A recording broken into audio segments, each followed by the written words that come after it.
All right. Like I mentioned in the introduction, this podcast is going to be a little different than other episodes. This is going to be story time. This is going to be the story of how I decided and prepared to do a stand-up comedy set at an open mic here in town. Um, so, uh, a little backstory about humor and comedy. Um, as a counselor, I spend a lot of time each week, each day, talking with folks about some pretty heavy stuff, about depression, about chronic pain, about life, about the hard things in life, about grief. And the work can be pretty heavy. And so one of my favorite things for self-care is humor. And even in the work of counseling, I like to use my sense of humor. I like to tap into my clients' sense of humor. And one of the things that I like about humor and laughter is that it's really hard to come to the point that you can laugh freely. And I don't mean like a cynical laugh or a sarcastic laugh or like in couples counseling, like a laugh with contempt. Um, but a true laugh, belly laugh, it's letting go of cynicism. It's really hard to be self-conscious and belly laugh at the same time. And so when something is funny and something makes you laugh, even if it's only inside, um, it's you, it's it's letting go of anxiety. And uh, it, when you're laughing and enjoying a joke or something funny, you're not thinking about what other people are thinking about you, or even what you look like when you're laughing. Um, and so it's just a moment of being free of self-consciousness and overthinking things. So it's kind of like being a kid again, feeling like a kid again. The responsibility and weight of this world and adulthood. In that moment, you're just having fun. So that's one thing I love about humor and laughter, and it's something that I try to enjoy uh, every day. I would guess, like you know, um, not in the counseling center, but very often with the kids growing up, I made it my mission in life to make them laugh, and to try to be funny. And my wife, Julie, she is not a laugher. She um if she smirks or chuckles, that is like the equivalent of a belly laugh. Um, so uh, trying to make her crack and actually laugh. It's almost like reluctant. She trying to make her laugh. Um, so uh, sometimes on social media, I'll write a joke that I think of, and for years, probably 8-10 years, just almost as long as I was thinking about doing this podcast, I'll say, "Oh, this is a joke I wrote, and someday I'll have to say that in like my stand-up comedy um, bit um, someday." Um, so thought about it for years and talked about it for years, but not really, not really, until I don't know, like about 3 years ago. Um, I so it was December 2018. I wrote a post on Facebook asking my friends who are comedians and comics, um, so how long does an open mic set, comedy set, need to be, and how do you do it?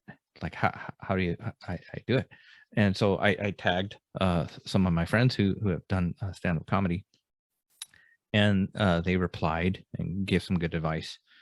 And my friends Benjamin and Heidi, who have been guests on the podcast, they said, "Hey, you should do it at Burnside Open Mic." Um, uh, and their friend Brian, Shady Pines Media, he hosts an open mic each week, and they had played music there before, and they just encourage me, like it's open, fun event, and if you decide to do it, they said they'd come watch. So that was December 2018, and I said, okay, I'll do it. They sent me the info for it, and then I was thinking of doing it in January or February, and so I had a couple months to prepare. And let me back up. Here's a few comedians that I like, that to listen to. Mostly the people that don't swear too much, clean comedians. So here's a few that I like. Tim Hawkins, of course. He's funny. Nate Bargatze, Brian Regan, Jim Gaffigan, James Acaster. Just discovered him in like the last year or two. Aparna Nancharla. She's funny. She talks about her anxiety in her sets. Maria Bamford also talks about mental illness in hers. And so there were a few shows about comedy. I don't like just watching stand-up comics. I saw a documentary on Amazon Prime. I think it was called Misery Loves Comedy. And it was interviewing half a dozen stand-up comics about how their family of origin and what they'd gone through in the past and their own struggles with mental illness, like are the creative spark for a lot of their comedy. And as a therapist, that always is of interest to me. And then there was an Amazon Prime show, I think, called Inside Jokes, and they followed 4 or 5 comics trying to get to the qualify to be on the Just for Laughs stand-up comedy convention or annual festival that they hold in Canada, and they were trying to qualify for that, to be invited to that. And one of the comics was from Portland, so that was fun to see. So preparing. Let's talk about preparing. So even if you are not interested in ever doing a stand-up comedy show, I think this will help you with any changes that you might be interested in making in your life, because doing stand-up comedy and preparing to do stand-up comedy, I found, was just an exercise in doing something new, being a beginner again at something. And so that was a lot of fun. And as I studied comedy to prepare for the show, there was lots of good instruction online. So in December, I wrote that Facebook post. In January, I wrote out my jokes and recorded it for the first time, performing in my living room. And it was 12 and a half minutes. And my friends who had have done comedy, they said, you should probably do like 3 or 5 minutes at your first open mic. So I had to practice and trim out and cut out a lot of stuff. My friend Mike Noblin, he told me that Gary Gulman, another great comedian, one of my favorites, and became even more one of my favorites that winter a couple of years ago. Mike informed me that Gary Gulman was doing a daily tweet on stand-up comedy, on all things stand-up comedy, on like how to write jokes, how to prepare, how to connect with audience. It's like so much good advice. And those tweets that show inside jokes, and some of the advice from friends is, you're probably gonna fail. Part of the journey of being a stand-up comic is really putting the hours in and practicing whenever you have a chance, and you're probably not going to be very good at first, and you're probably going to bomb a lot. And so part of me is like, well, why would I do this? That sounds like painful. And you can't really have a fear of rejection or bombing or dying when you do stand-up comedy. I learned that really quick. A few of the so I was listening to or reading Gary Goldman's advice, and then there was a podcast called School of Laughs by Rick Roberts, and he teaches stand-up comedy. He is a stand-up comedian, and so I started listening to that podcast. There's podcasts that talk about writing jokes, and then two YouTube channels. Jerry Corley, he's the joke doctor, and then Greg Dean's stand-up comedy classes online. Those did the nuts and bolts of how to prepare, even how to stand, how to use the microphone, all sorts of advice. So it's kind of fun, like whether it's stand-up comedy or plant-based eating or jujitsu or yoga or playing the violin, whatever hobby or change you want to make in your life, once you start digging into it, you realize that, like, it usually goes pretty deep. But there's lots of good info for beginners. You don't have to recreate the wheel with anything new that you want to start or try. So one of the things that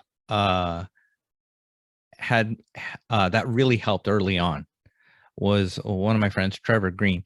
He who's done comedy before. He said, if you make your whole stand-up set, if you have one joke that people laugh at, then that should be considered a win or successful. So I thought, one joke, I hope I can make at least one joke make people chuckle, make people laugh. So setting that expectation, that bar, really helped me overcome any fear of doing it, and all the support from my friends. I'm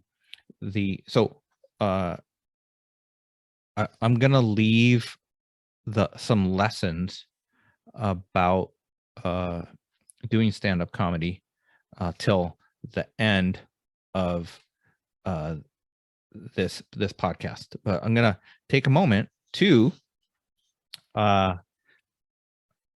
let you listen to the open mic set. Oh, actually, I should set it up a little bit more. So decided to do it in December, January. Besides writing it out and starting to study stand-up comedy, I also, one of my friends, Ryan Pratt, from the gym, he has done stand-up comedy the local Helium Comedy Club, and even competed in the funniest person in Portland competition, I think, that they do. And so he was encouraging me, like, let's go to the open mic. I didn't get a chance to do that before doing the open mic, but Helium, they had like a happy hour where they have stand-up comics, like, you can schedule time with them to get coached on your jokes. And so I was just in the mode, like, this is going to happen. I'm going to do this. I'm all in, and I'm going to, like, accept all the help I can get from friends, and, like, free coaching from, like, a professional stand-up comic. Like, okay, I'll do that. So I was just on their website. I saw that, and then it was like happening that night. So I just went. And so one lesson from that is, if you're thinking about doing something, try to take action and try to keep your action steps, like the next thing that you're doing. Try to stay ahead of procrastination and fear and that part of you that's telling you like don't do it. So it was definitely in the mode of like writing jokes, writing jokes on post-it notes. I was constantly writing things down, ideas, at the time. So I went and got some coaching from one of the comics, and that was fun because I went and you know, there were half a dozen other people with their journals, their notebooks, you know, ready to get. I think we had like a 10 or 15 minute appointment slot to talk, and so that was a little nerve wracking because I had some questions about my opening and some of my jokes, and I threw out maybe 3 or 4 jokes and deadpan, no laugh. So and it was funny because I had seen this comedian online, and he was like super energetic and super hilarious and fun, but sitting down with me in the bar at the open you know, at the happy hour, he's just like, that's pretty good. And he kind of coached. He's like, I don't think people would understand that one. So he you know, he told me some helpful things to adjust and change with my set. So that was January.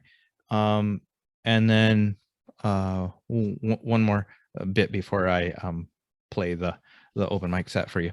In February, I decided to do it, I think that like the week after the Valentine's Day open mic, because the theme for Valentine's Day was for couples, and this is an open mic that has musicians and spoken word people and comedy. So I think that like it was probably Valentine's Day was probably gonna be like date night, and you know, they're probably gonna have lots of music. So I decided to do another night. But I found out that my daughter and my son-in-law were gonna come, and so I scrambled like about 2 weeks before to rewrite my set, rewrite the opening, and throw some jokes in there to tease them and make fun of them, and have fun with them. So they were able to come. A few of my co-workers attended, and that was a lot of fun. So inviting, besides setting the date and saying, hey, I'm going to do this, inviting people to it, I was like, I couldn't back out. I could not back out. And so I had to do it, and I had to prepare. Enjoy the set. You'll see that, like, you know, I make some mistakes and it's rough around the edges. I go overtime too, but they were gracious about that. So I hope you enjoy it. And so we'll be back, and I'll talk about things I learned and how I prepared for it.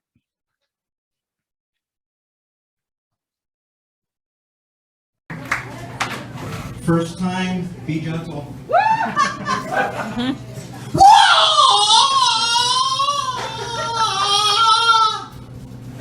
Sorry, I know it's cheap to resort to that old stereotype about homeschool dads, but feels so good. Maybe those Asians were onto something. No, now that we've met, I can serve as one of your token Asian friends. I'm also a therapist. Stop running from us, Ashley. I decided to become a therapist instead of a pastor because I realized I was deathly afraid of standing in front of a bunch of people and talking into a microphone. I'm also putting my homeschool street cred at risk tonight. Out on a school night, out past my bedtime, alcohol being served, hanging out with you scoundrels and scallywags. Some of you, the looks of which I've taught my kids to be afraid of all their lives. But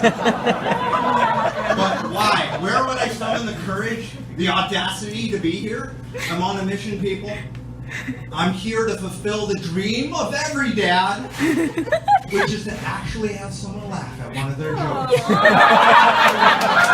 We made history here, people! I didn't know we were going to be here for history. No, I was nervous about awkward silence tonight.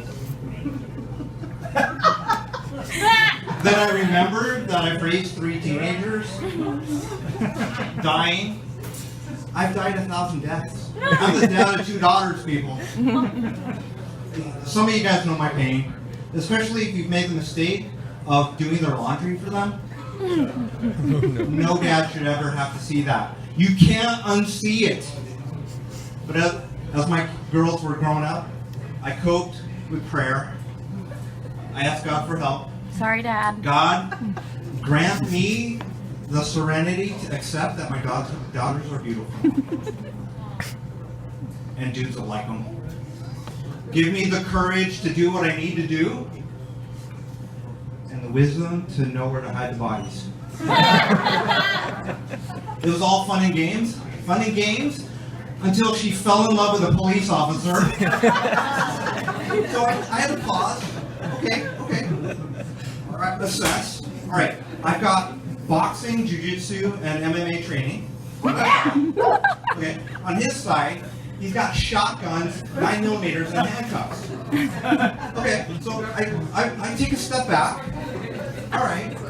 Not because I was afraid. I'm not afraid of you, Matthew. I'm not afraid. No, I'm a reasonable man. Even though the dads in Footloose and Say Anything are my heroes. I love my daughter. I love my wife. I didn't want them to have to choose between bail dad out of jail or pay for the wedding. Jail or wedding. No, I'm a therapist. Love therapy. Anyone in therapy? Love therapy? Yeah. Narcissists. No, that's mean. It looks like you need it. Some of you are looking around like, thanks a lot, dude. I really didn't want to reveal that on my date tonight. Good boundaries.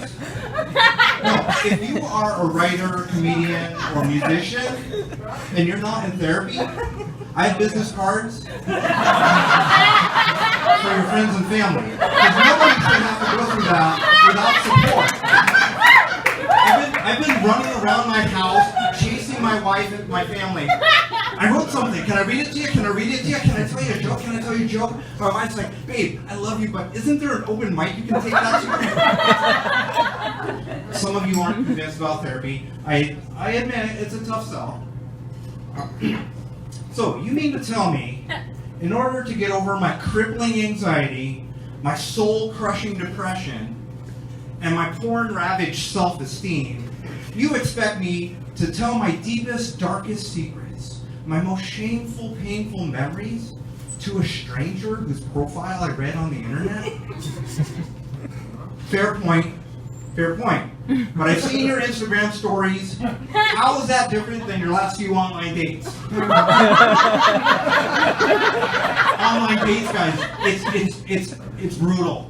I hear the stories, I clean up the messes. I'm starting TAD, Therapists Against Drunk Dating. You guys are crash test dummies out there. Your arms are flailing around. You're drunk crash test dummies. You're flying through windshields.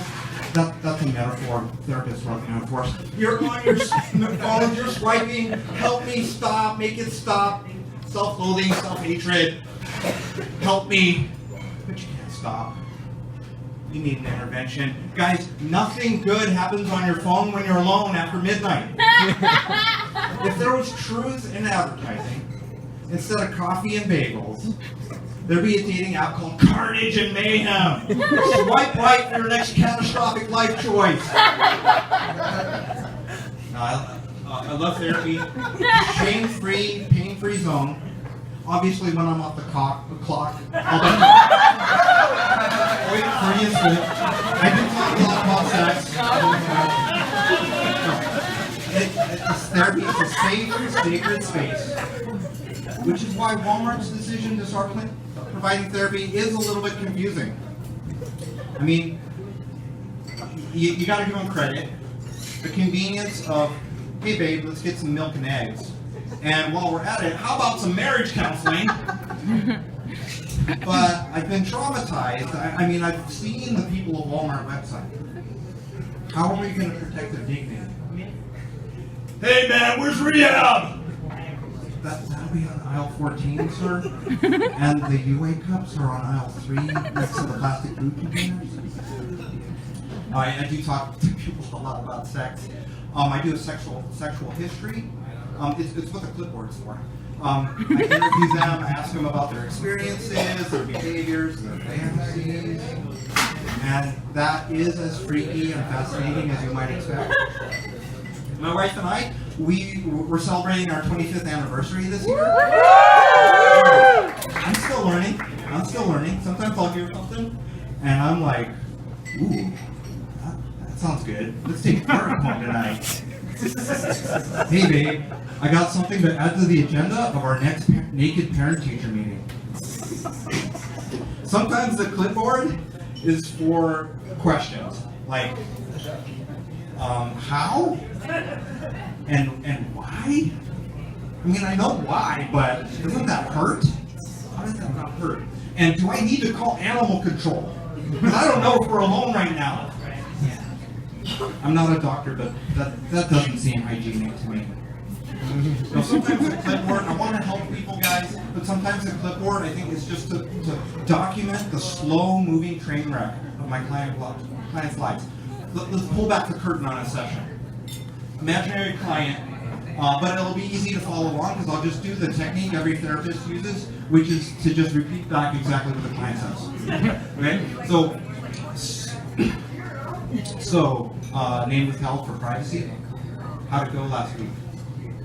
Oh man, your girlfriend broke up with you?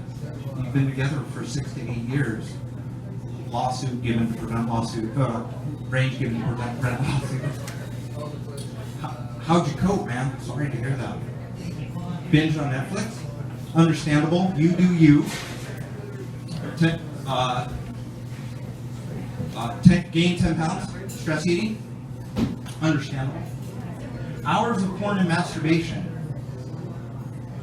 Learning to love yourself. It is the greatest. Self-care, self-compassion.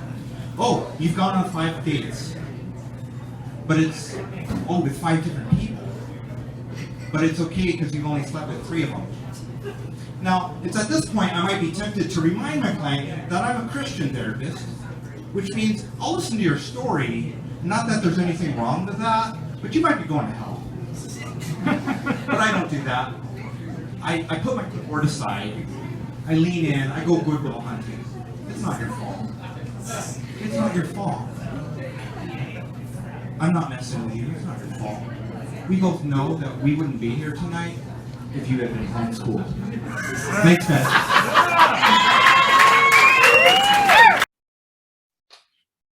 Okay, that was a lot of fun.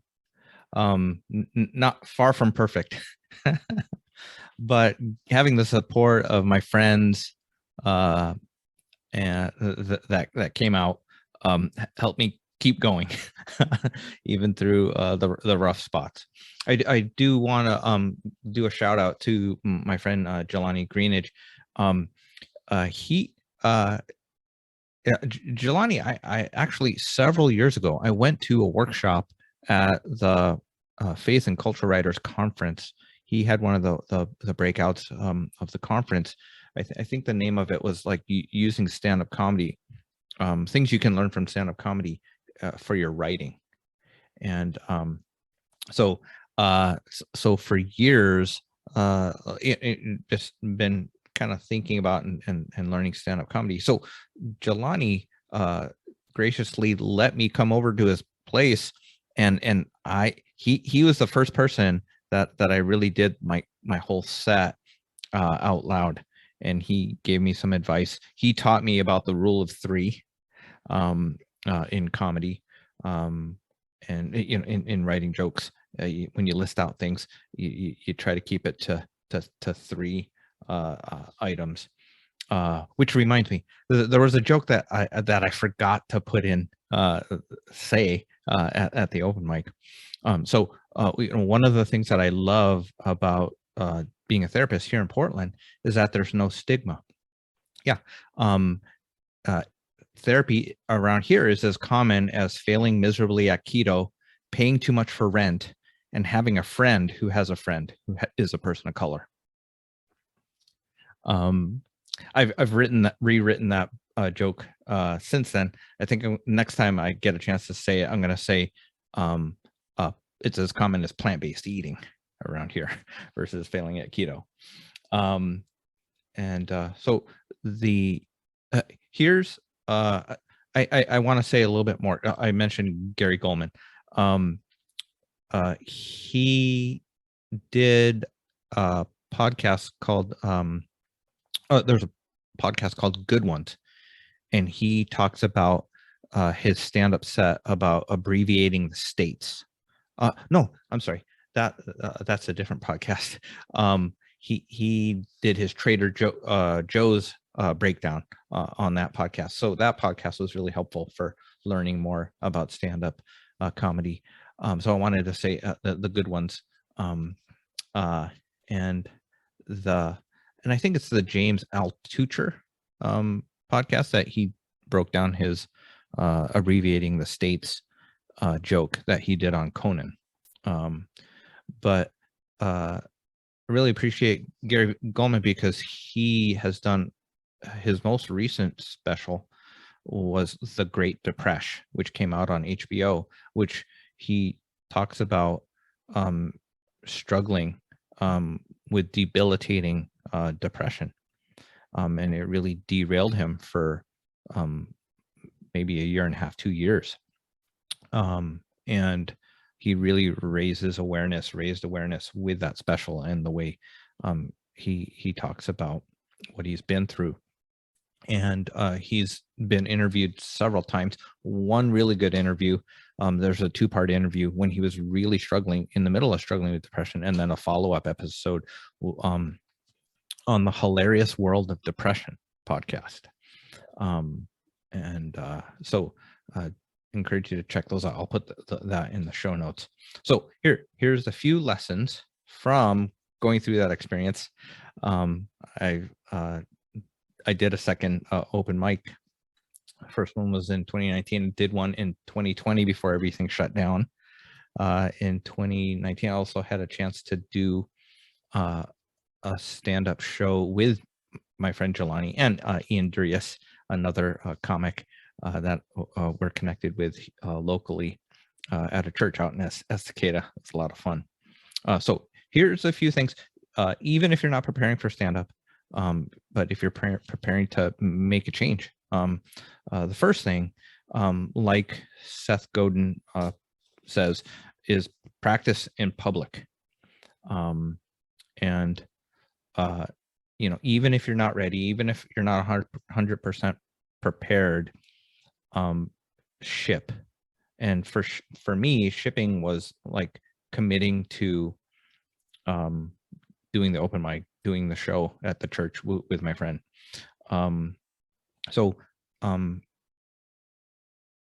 Practice in public, share the work, and what you'll find is a lot of people who have done it before will help and point in the right direction.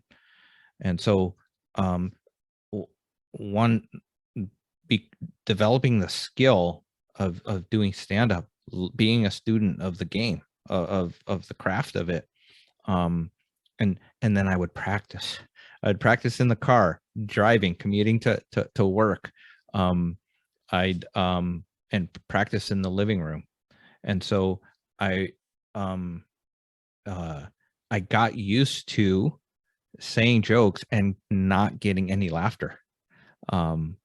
And so when I finally did it in front of people and my friends were laughing, my friend Laura Blue from work, you can hear her laughing. It was one of my favorite things was hearing Matthew, my son-in-law, and my daughter, Catherine, laughing. Catherine who was filming. And, yeah, sorry about the quality. It was it was a phone. It wasn't recorded in the 90s. It was just a couple years ago. Um, but here practicing practicing standing up, practicing with a microphone, pretending I had a microphone, all of that helped get ready, get physically comfortable. And those YouTube channels that I mentioned, the comedy schools and Rick Roberts, School of Laughs podcast, they all talk about the physical aspect of how to stand and how to breathe. So study and practice. The other thing that helped me get ready for this was my daughter, and I mentioned my wife doesn't laugh out loud very much, and my daughter, she's 3 years ago she was 14, so lots of eye rolls at the dad jokes from my kids, the groans over the years.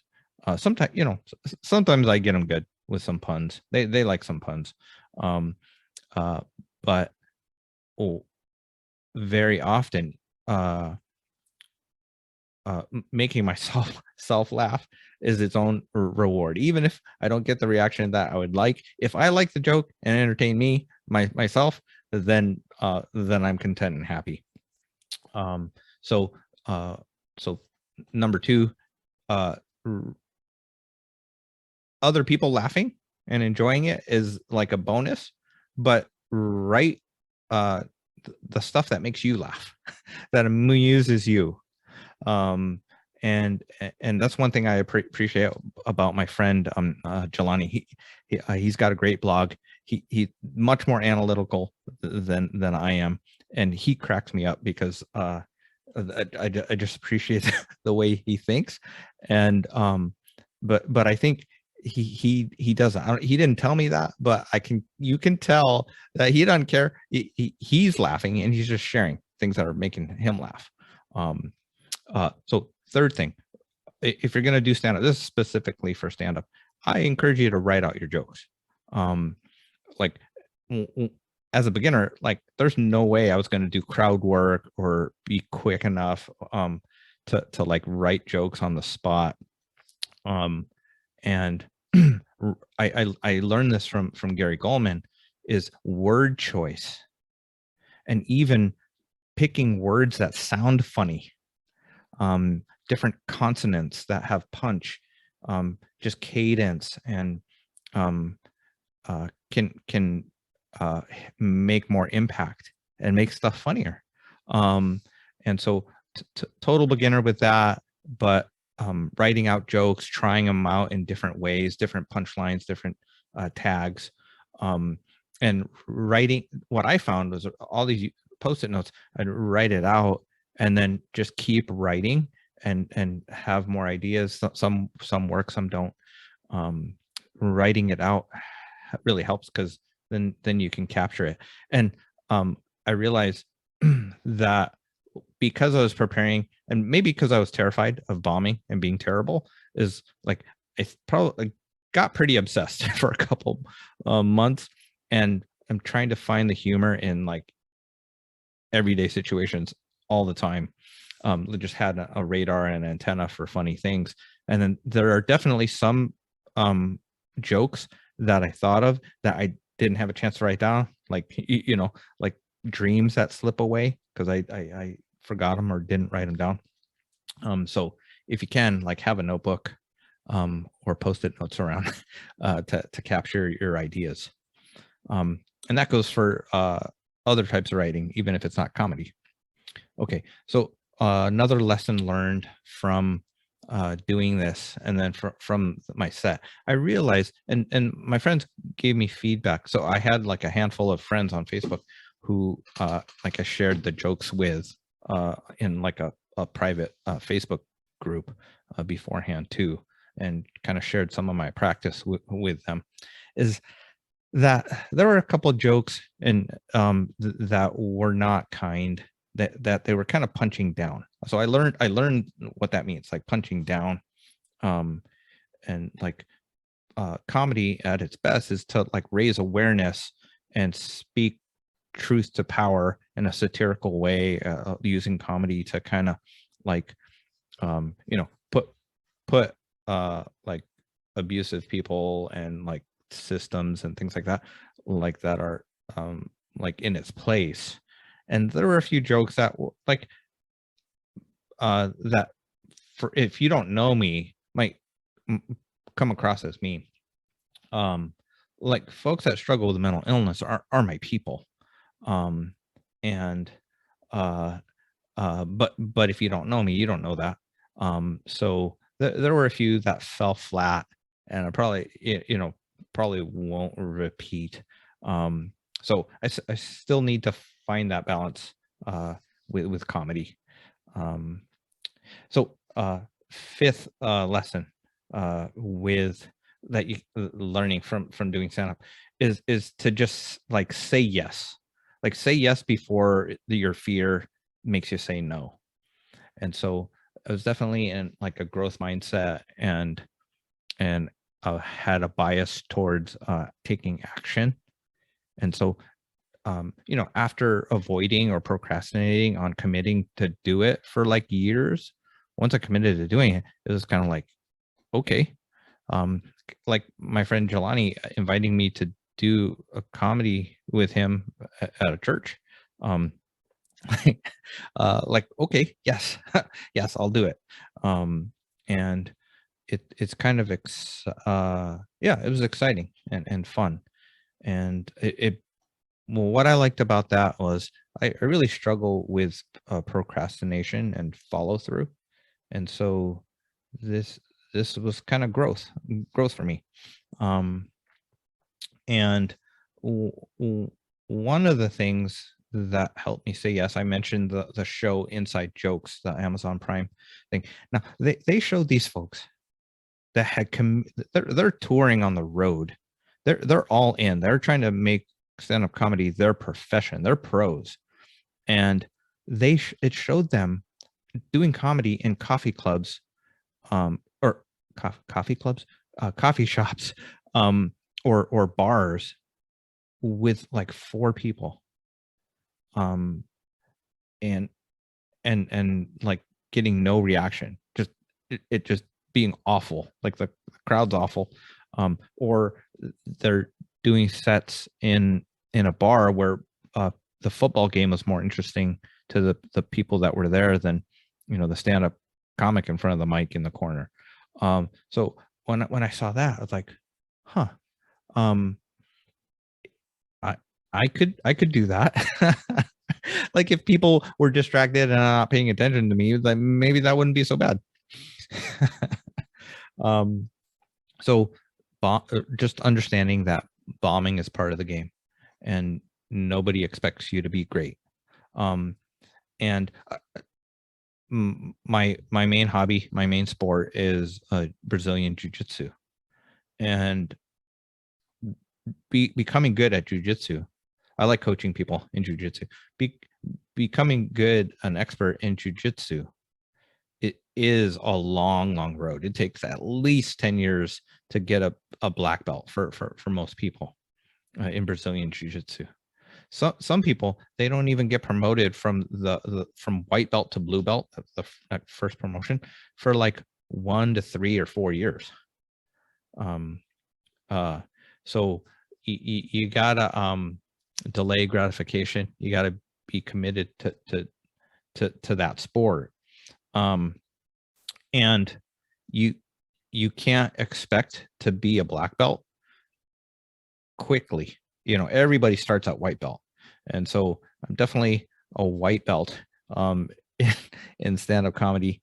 And I was like, yeah, I'm like, I like learning. I think that's what was fun. I'm just inspired by funny people that I enjoy laughing. They make me laugh. So yeah, how to apply that, even if you're not doing stand-up comedy. Have fun. Make sure you're having fun. Like I work as a health coach. end of the year, start of the year, New Year's resolutions. Oh, I should, reevaluate how this year went, looking forward to the next year. Guilt, regret, remorse. Like especially a lot of people have gained weight this year or in the last 2 years because of stress eating, working from home, their schedule being thrown off, lots of stress, lots of turmoil, lots of disconnection and isolation, and disconnection from the things that give them joy and life and purpose and meaning in this in life. And so it's really thrown a lot of people off.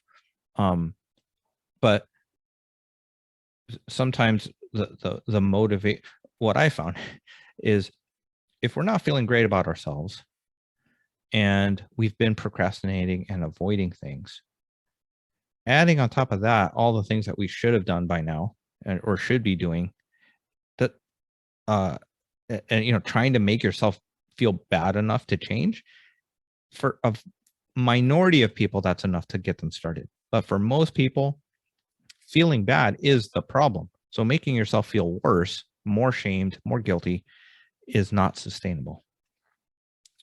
So start with fun. Start with things that that you feel confident and ready to do.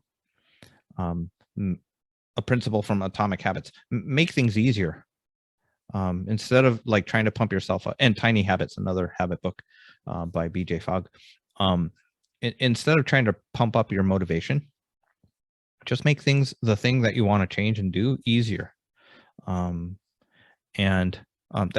what I did with practice and learning. Is it just helped me feel more ready and more confident. Okay, so the next yeah, I think that's good for now. I'll say a few more things. Developing a thick skin. The win is showing up. The win is showing up and not dying. Not bailing out and canceling and giving up. And you just being able to laugh at yourself and not take yourself too seriously, that definitely helped. And I've got lots of practice with that as a dad.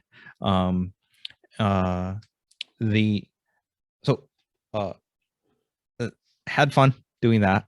My second open mic for the Burnside, it was a year later, and it was like an anniversary show of the open mic. That evening, I was the only stand-up comic who performed. 99% of the other performers were musicians. And so one thing that helped that evening, I didn't do as well that evening. One thing that helped me though in that, so I had my chance to feel like I bombed that evening. But there was one thing that really helped me get through it, is focus. Most of the crowd were like there for the musicians, right? But there was of course the host, Brian. He's great. He was gracious. He had heard my set before, so he knew some of the jokes coming down the pipe.